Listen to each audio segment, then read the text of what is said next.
Voilà, bandeko. Makambo eza ya kolinda Beni Mukena azali wapi.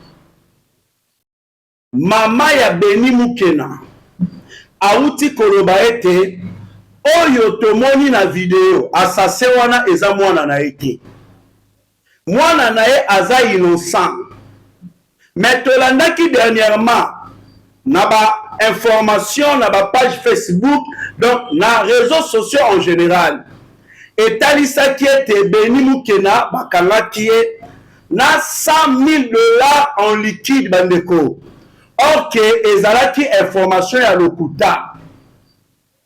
Ok, ezalaki comme si ba aveugle bato ba lobela sujet oyote. C'est que moi j'ai compris, main noire ezala kacha dossier oyo. Bazo luka ba protéger assassin Beni Mukena bandeko to sola yango awa. La République démocratique du Congo de nouveau crédible auprès des investisseurs financiers internationaux. Bandeko, oyezali sango ya SNO. Donc, tozongeli crédibilité na biso pene ya ba investisseurs financiers internationaux. Direction de la République démocratique du Congo qui a réussi son entrée sur les marchés internationaux. Le pays a levé son premier eurobond souverain d'1,25 milliard $. Des emprunts selon les autorités qui vont servir à financer des grands projets d'infrastructure. Les précisions d'Aurélie Bazaraki Bangoula à Kinshasa. C'est une entrée historique de la République démocratique du Congo sur les marchés financiers internationaux. Ce sont les mots du ministre des Finances qui a annoncé lors d'une conférence de presse que le pays a émis ses premiers eurobonds. Alors que Kinshasa tablait sur 600 millions de $, elle aura finalement levé 1,25 milliard $, avec un remboursement qui s'étend jusqu'en 2037. Alors cette vente intervient alors que les États-Unis s'intéressent aux minerais du Congo, notamment pour concurrencer la Chine, principal investisseur dans le secteur.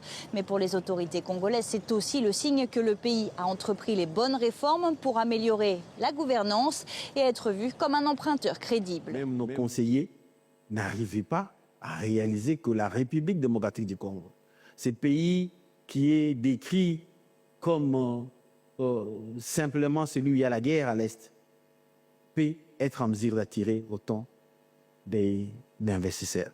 Pour ceux qui n'étaient pas dans cette salle, il y avait de l'émotion pour tous ces jeunes Congolais qui étaient là pour dire « Nous avons fait notre part à l'histoire de faire sa part. Nous avons mis notre pays sur la trajectoire du développement. Et le reste ne nous concerne pas. Nous avons créé un précédent pour que ces pays ne soient plus les mêmes. » Je dis bien Congo ezo sokwama. De l'autre côté, bandeko, ezana député moko. Ya AFDC, ya Bahati Lukwebo. Député wana na minute bandeko ba bloqué. Aza ko utiliser passeport ya Rwanda.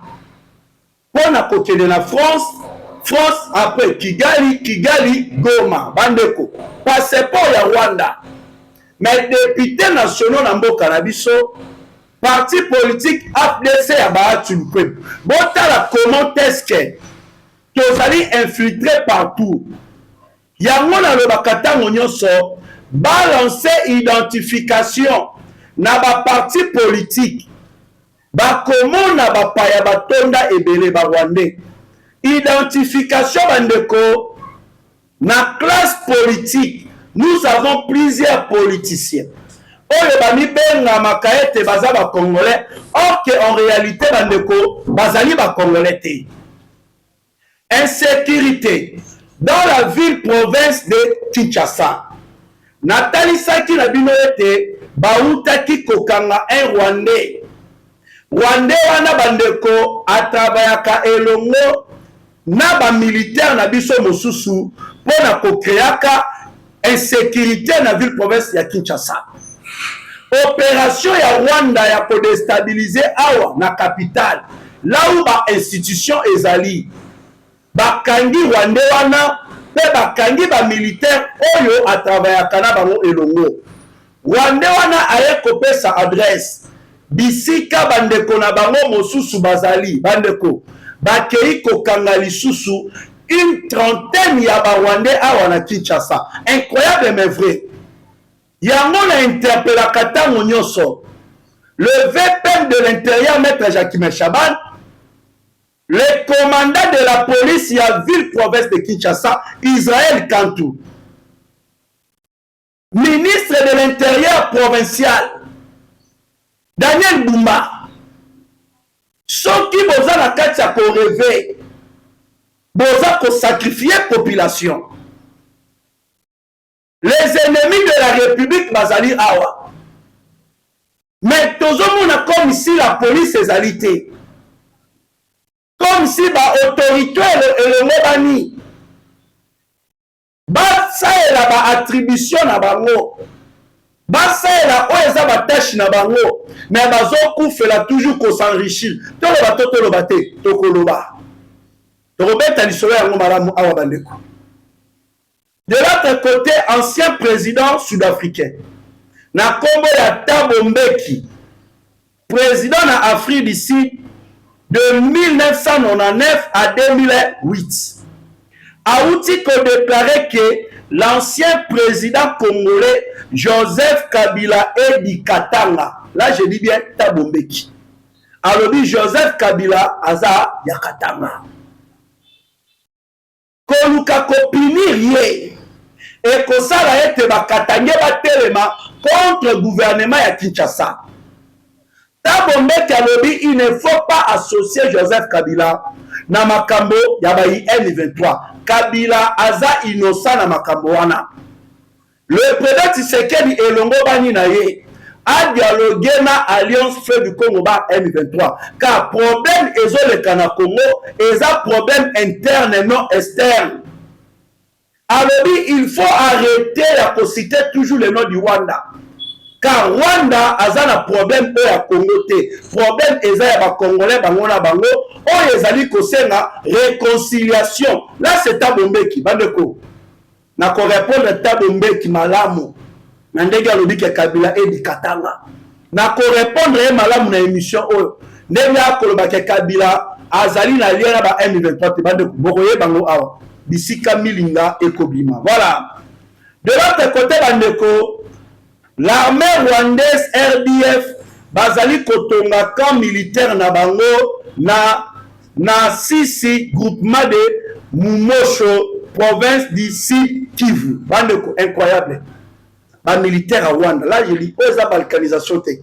Bazoya kotonga camp militaire na bango na Sisi na Sidi Kivu. Na mabele ya mboga na biso.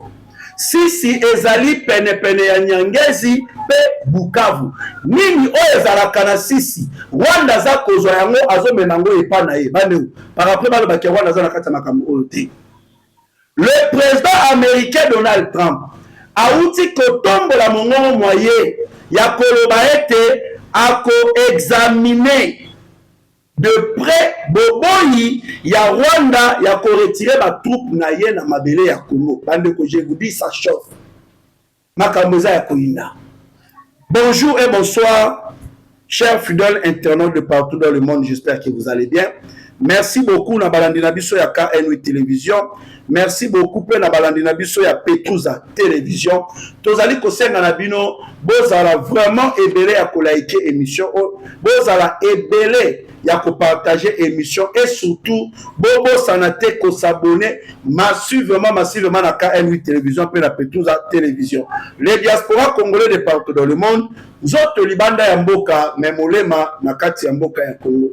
Oyo ekoma bilei na bino ya tango nyonso ya koluka koyeba Congo elali ndenge nini, Congo elamuki ndenge nini, pe makambo na Congo ezali kokende lenge kani. Ya liboso bandeko, tozali ko féliciter le président de la République Félix Antoine Tshisekedi Tshilombo na nzela ya ba multiple voyage na ye abundi pona kobongisa image ya Congo, pona kosoigner image ya Congo, pona kosala ete Congo ekoma crédible pene ya ba investisseurs financiers internationaux. Na minute na koloba na bino, la République démocratique du Congo de nouveau crédible auprès des investisseurs financiers internationaux. Ba voyage à chef de l'État et Boti Mbouma. tozali pe ko féliciter le ministre des Finances, Excellence Doudou Fwamba-Likunde Libotai, na lolenge atie mayele na ye, pe détermination na ye pour être la République démocratique du Congo ekoma lisusu crédible bandeko. Liboso ezalaki diabolisation. Mboka wana mbongo ebungaka. Mboka wana kimoyibi. Mboka wana eza mboka kaka ya bitumba bandeko. Tokomaki isolé. Mais na minute bandeko tokomi crédible. Vraiment, félicitations à mon konzi Mboka Félix Antoine Tshisekedi Tshilombo et félicitations à ministre des Finances Doudou Fwamba-Likunde Libotai. Voilà. De l'autre côté, bandeko, affaire Vali Amisi. Vali Amisi, un jeune entrepreneur. Il a gagné qui marchait, il y a Kobonisa Stade de Martyr et pas il y a ministre des Sports Didier Boudingo.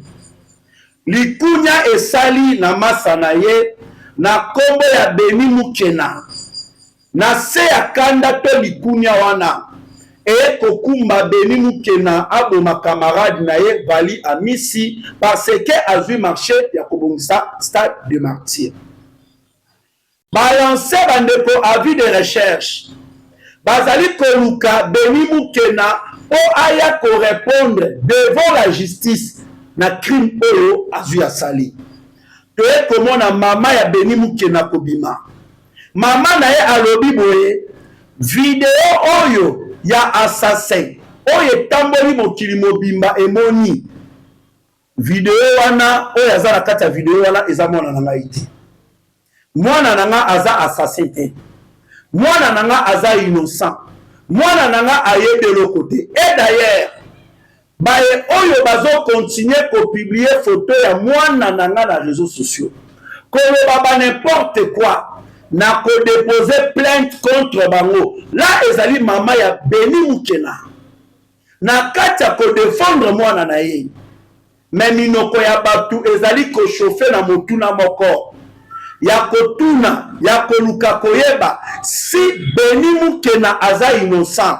Na minute yo Beni Mukena azali wapi. Soki aza innocent, Beni Mukena azali wapi.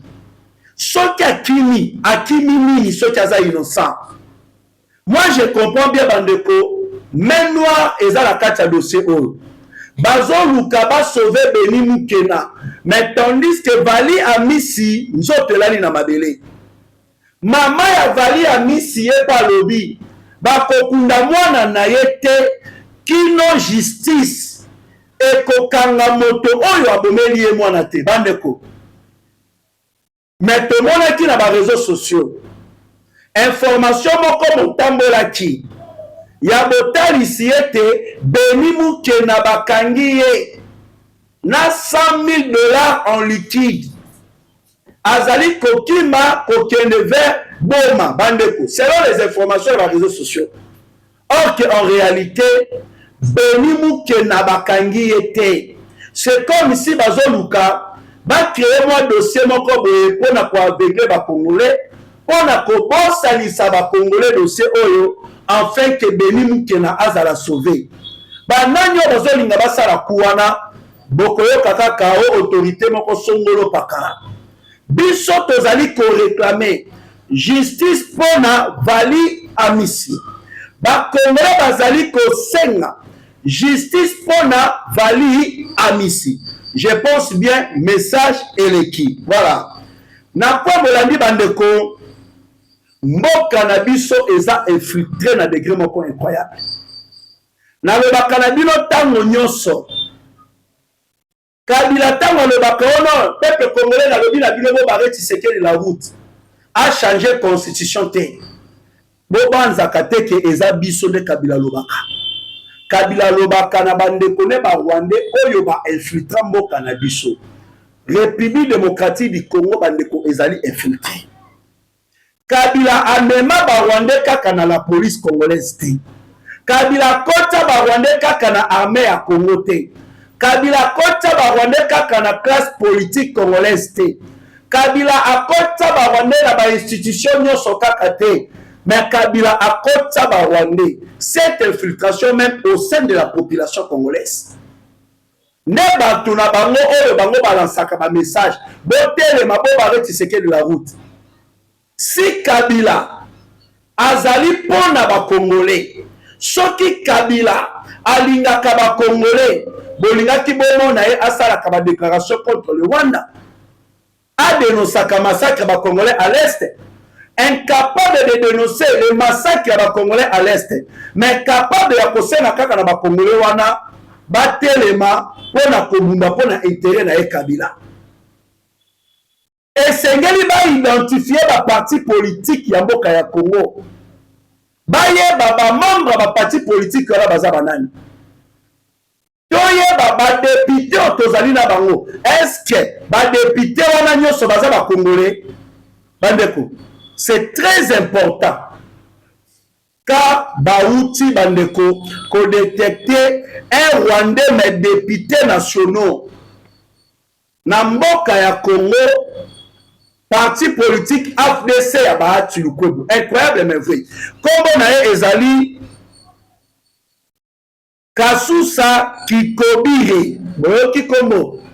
Kasusa Kikobire. Kombo wana eza ya ba Congolais te. Kombo wana eza ya biso te. Chose grave bandeko. Le monsieur en question, c'est un député, il y a parti politique AFDC à Bahati.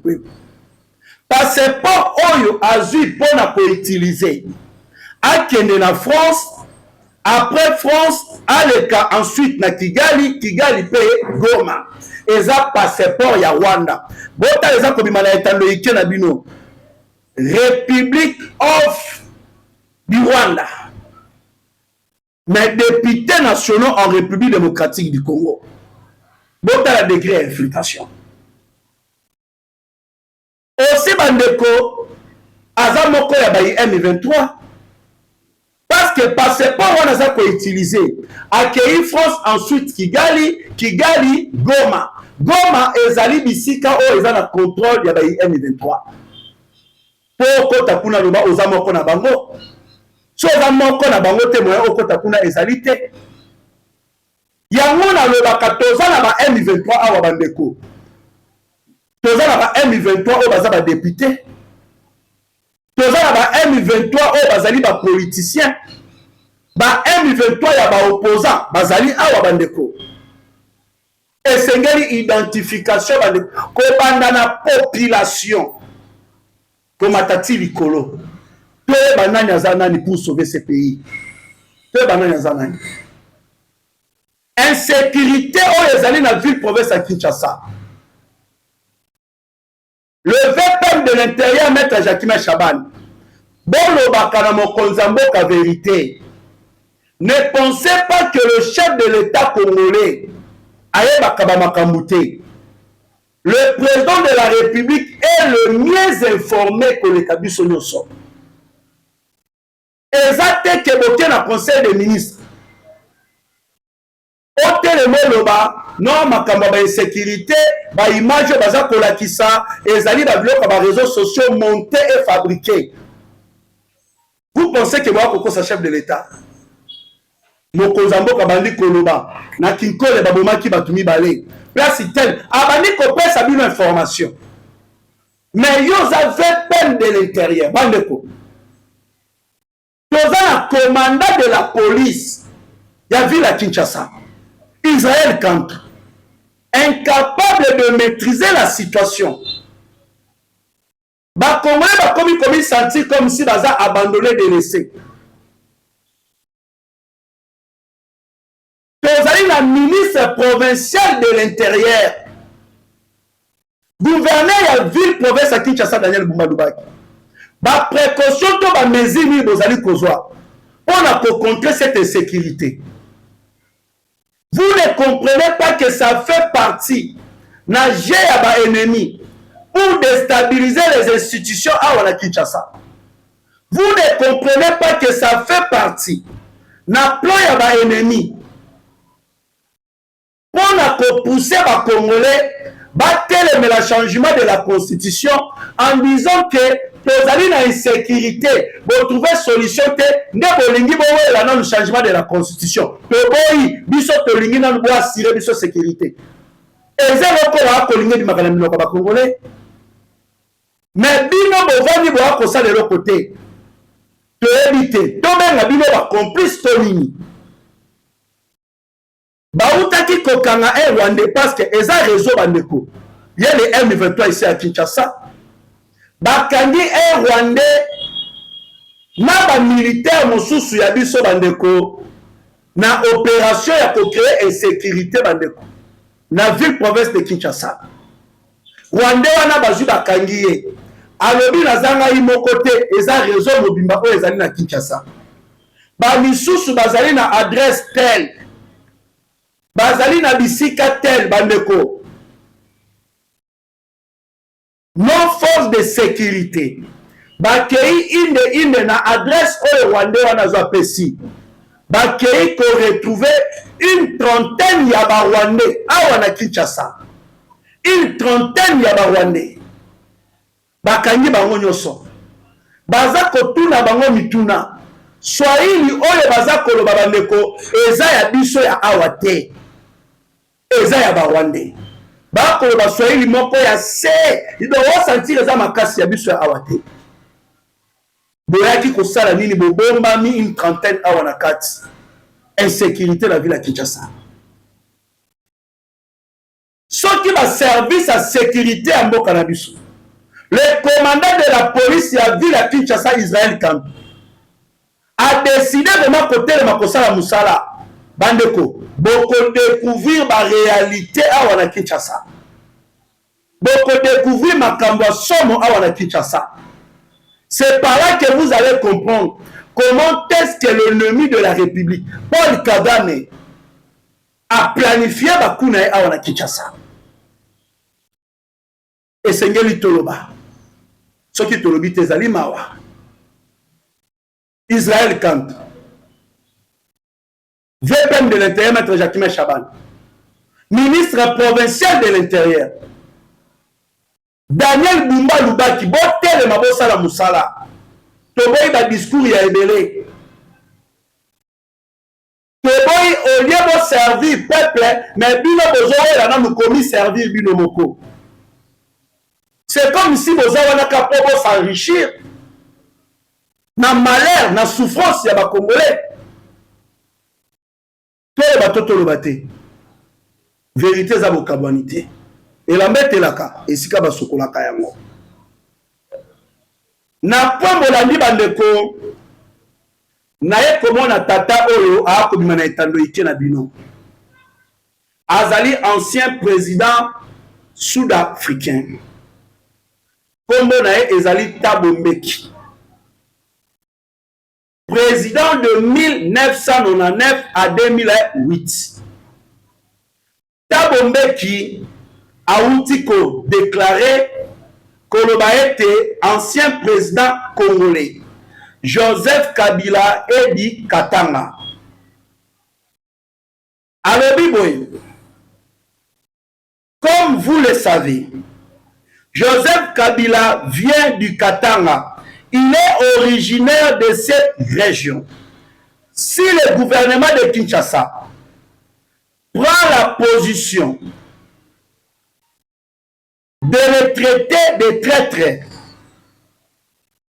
d'affirmer qu'il soutient le M23 et de chercher à le punir, pour cela, alors toute la population du Katanga va se dresser contre ce gouvernement de Kinshasa. Cela est que même makambo ya malamu te pona gouvernement ya Kinshasa to pona Congo. Là c'est Thabo Mbeki. Thabo Mbeki. Ya liboso lobi Joseph Kabila azali di Katanga. Lobi Kabila za Congolais azali di Katanga. Et même Moïse Moukena. Motoyo a fabriqué identité. Pour na Kabila kokomisa Kabila Katangé. Kabila alelaka et pas aimé. Moïse Moukena. Aloba na ye. na lembi bazobenga nga Rwandais bazobenga nga Burundi bazobenga nga Ugandais créer nga identité nakoma Katange avant bakomisa Kabila Katange azalaki nanu nani eza motuna ya komituna Emengo Imukena azali wana parce que dimate que on a une créé na inventé non boka Emengo Imukena. Je le dis, c'est à la télévision. Et si quelqu'un peut me contredire, ou Joseph lui-même, il peut le faire. Mais il m'a donné comme mission, la première mission. Ici au Qatar, Kinshasa, on dit que je suis rwandais, je suis burundais. Et je voudrais vraiment naître au Qatar. Et c'est ce que j'ai fait. J'ai créé avec mes vice-gouverneurs, avec tout le monde, les Mouillés, chez compagnie, les Rondes, les Louba, Oufon. On donne à Joseph son patelin. Ça a été réussi. Vous pouvez le vérifier, même peut-être s'il ne le dit pas. Je crois qu'il est... Bandeko, nalobakango vérité ezateti. Boyoki bino moko Aimé Ngoi Mukena. Oya komisaki Kabila Katange. Donc avant akomisa Kabila Katange, Kabila azalaki nanu nani? Eza ya koretenir. Eza ke Kabila azali Katange te, Kabila azali na ni makila ba Congolais na kati na ye. Kabila c'est un Rwandais. Tabu Mbeki aza ko défendre Kabila. Pona ba accord o kumbela biso ba mixage et brassage. Tabu Mbeki azali na kati. Ba accord o teka mboka ya biso. Tabu Mbeki azali de mèche. Tabu Mbeki azali na ba carré minier awa na mboka ya Congo. Oyo Joseph Kabila zo apesa na ye. Nini oyo Tabu Mbeki asalaki pona Kabila, po Kabila apesa ye ba carré minier na Congo. Aujourd'hui bandeko le chef de l'État congolais a bloqué yango. Une affaire, il y a 25 présidents africains. Batona qui va carré minier a. Na Sassou Nguesso va carré minier a. Chef de l'État a bloqué yango. Ne pensez pas que Tabu Mbeki a la vérité sur Kabila. Il y a qu'à utiliser toujours le Kouta pour protéger Kabila. Tabu Mbeki ne peut pas condamner le Rwanda. Car cette agression que allez subir à l'Est, Tabu Mbeki en fait partie. Bato ba ko financier, bato ba na sima ya Kagame, pour être Kagame a créé toujours insécurité dans mort à la biso. Agression et continue à Tabu Mbeki azali na kati. Kole ba Kabila azana lien mon côté là ba M23 Tabu Mbeki. Paul Kagame le président rwandais. Aoutaki koloba na munoko na ye que Joseph Kabila aza lié na Alliance Feu du Congo ba M23. Ye moko Kabila akenda kovanda na Goma na zone où eza na contrôle ya ba M23 et sécurisé par le militaire rwandais du M23. Kagame alobi Kabila sengaki na ye permission ya na Goma. Moto nyonso oya kozala contre régime ya Kinshasa. Kagame alobaki afungoli bango nyonso maboko ba oba oya. Kabila zali na Kagame. Deuxième conclave na bango ya Sauvons le Rwanda et salemi na Kigali. Na mboka na ye Rwanda. Est sécurisé par le M23 par RDF. Tabu Mbeki okosa biso na nini? Soki tolobi tozonga na sima pendant 18 ans Joseph Kabila. Kabila abandaki ko servir na Rwanda. Kabila azoba M23 kotia bango na kati ya armée ya mboka na biso. Parce que aza moko ya bango. Ezali na document moko ya ba américain confidentiel. Ezali kotalisa maïo Kabila sali pendant ces 18 ans. Pendant 18 ans de Joseph Kabila, Kabila a tout fait pour maintenir la République démocratique du Congo sous embargo militaire, empêchant l'achat d'équipements, afin que l'insécurité continue à l'est de la République démocratique du Congo pour enrichir Rwanda. Kabila créé bapesi biso embargo militaire. Donc tokoki jamais kosomba ba équipement. Po kaka FARDC ezala na se Wanda bazala likolo na biso insécurité erenyaka Wanda abandaka ko s'enrichir na makila ba congolais pendant 18 ans au pouvoir de Joseph Kabila. Makam Kabila sala yango wana. Des documents américains confidentiels attestant de sa coopération avec l'armée rwandaise. Donc, ils ont pas de documents américains confidentiels. Ils ont dit ça coopération ya Joseph Kabila na armée ya Rwanda RDF. La création et la recyclage de rébellion CNDP M23 et puis bah intégrer bango frauduleusement na armée ya Congo FARDC. Kabila azwa ba Rwandais intégrer bango frauduleusement na kati ya FARDC. Après la négociation na bango bazwi basala Congolais nyonso oya côté la infiltration wana abana koboma bango. Kabila aboma ba officier supérieur ya FARDC. Parce que batelemelaka l'infiltration au sein de l'armée congolaise, batelemelaka Rwanda, bayaka ko comprendre que Kabila za du mèche, Kabila aboma boma bango. Colonel Mamadou Ndala oya kota na mabele, Kabila kota la bambunza mabe. Kabila s'assit vraiment par officier au sein de l'armée congolaise. Par après, Tabombe Kaya, non, Kabila, ceci, cela. Projet de route bloqué à niveau de Kivu. Kabila a bloqué projet à Banzela na Kivu.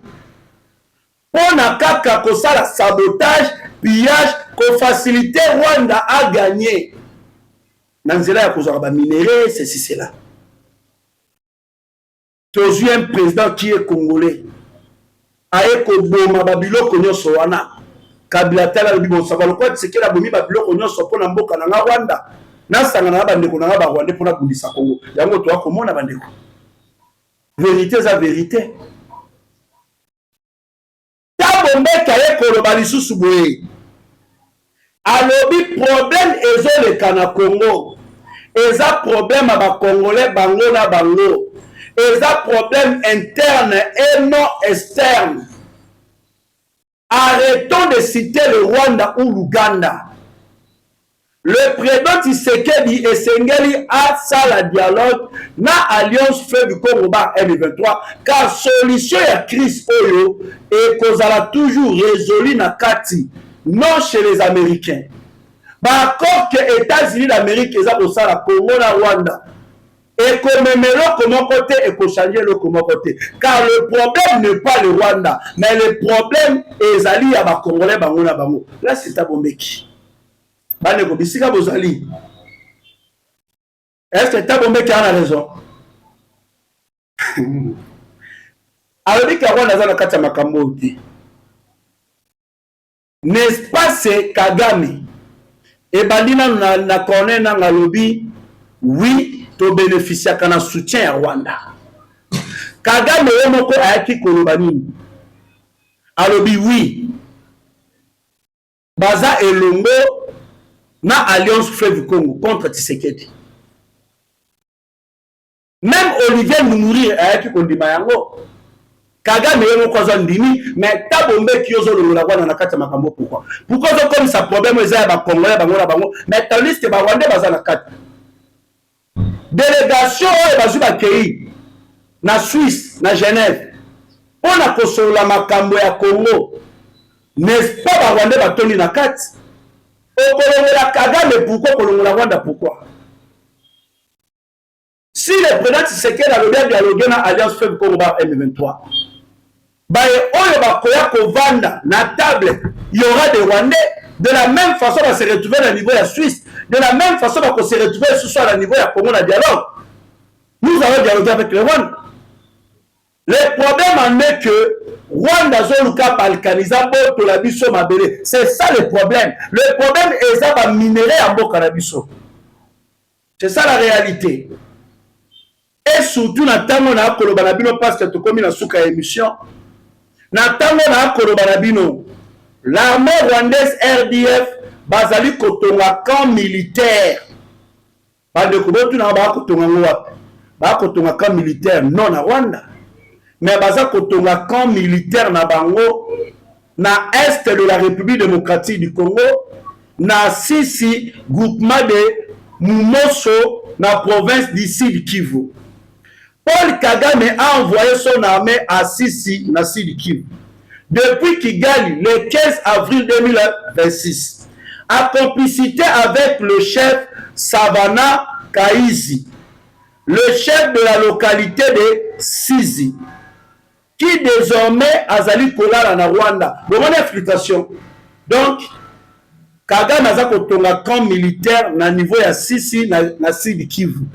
A complicité na chef Savana Kaizi ou azali chef de localité. Chef de localité wana akoma kolala na ye na Rwanda. Mais a se retrouver chef de localité na Congo, na Est, na Sisi. Bota la infiltration. Objectif est encore construire un camp militaire pour RDF, le militaire qui font la sécurité. Na chantier wana bazali batuti rwandais de RDF oyo bauti direct na Kigali. Si c'est une localité aussi minière, il y a une carrière où exploiter le minerai Ezwamaka et Kendaka directement na Rwanda. Donc si ezali localité moko minière bandeko. Rwanda a exploité kabakare minier kuna amemaka yango inde na mboka na ye. Si ezali pene ya Nyangezi pe Bukavu. Yango bomoni batuti bazali copier ba minerai bazali ko transporter ba minerai et pas na bango na Rwanda. Nde makambo ya koleka bandeko. Kagame azolinga kotika Congo te. Na conseil de sécurité balobi na Kagame longola ba troupe na mabele ya Congo. La France o bazalaka ba hypocrite balobi na Kagame alongola ba troupe na mabele ya Congo. Na tour c'est le président américain Donald Trump. Aouti ko briser silence koloba ete. Le président américain Donald Trump a indiqué qu'il examinerait de près le refus du Rwanda de se retirer de la République démocratique du Congo. Alobi yemoko de koza ya kuyinda. Kagame, biliaki yo bikoki. Mwamba et Kotizelo. Incroyable mais vrai. Bandeko, la tempête arrive. Merci beaucoup. Vraiment Zambaba Telabino, Otozalaki na yango ya kosola na bino, ya ko analyser na bino na émission Mokolo Malelo. Likez, commentez et abonnez-vous massivement. Tout mon ami, à la prochaine. Bye.